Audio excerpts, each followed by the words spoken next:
My name is Alicia Vandenbush and my business is called Local Portion.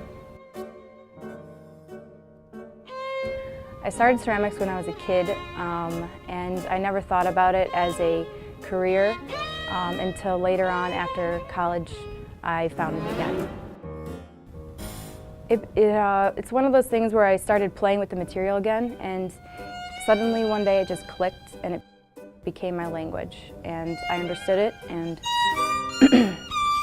I wanted to pursue it.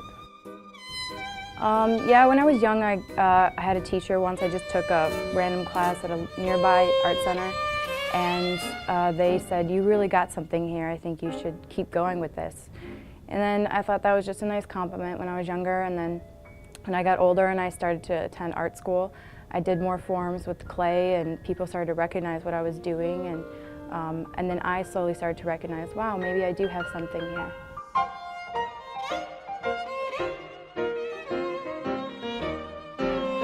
Philosophy of the Local Portion is,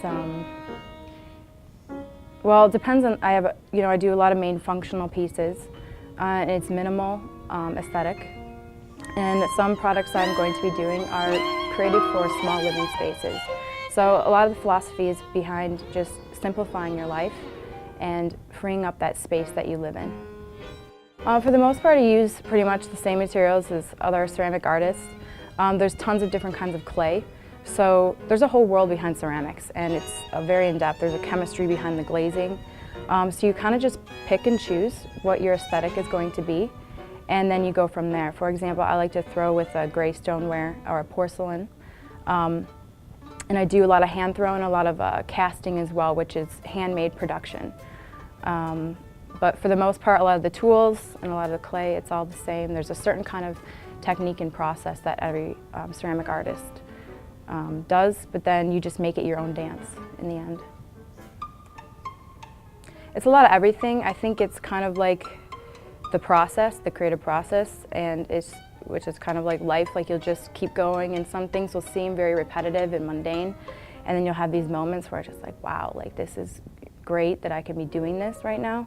And I have my own studio, and I have creative control over the things I make.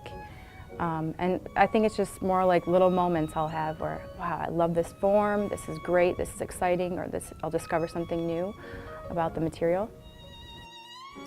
The greatest feeling doing all this is when someone has a finished product in their hand and they're eating out of it or they're drinking out of it. And it's a portion of, who I am, the extension of my company and what I'm doing. And it's a portion of the city. And I feel like I've done something within the community, and people are reacting to it and responding to it, and they appreciate and support what I'm doing.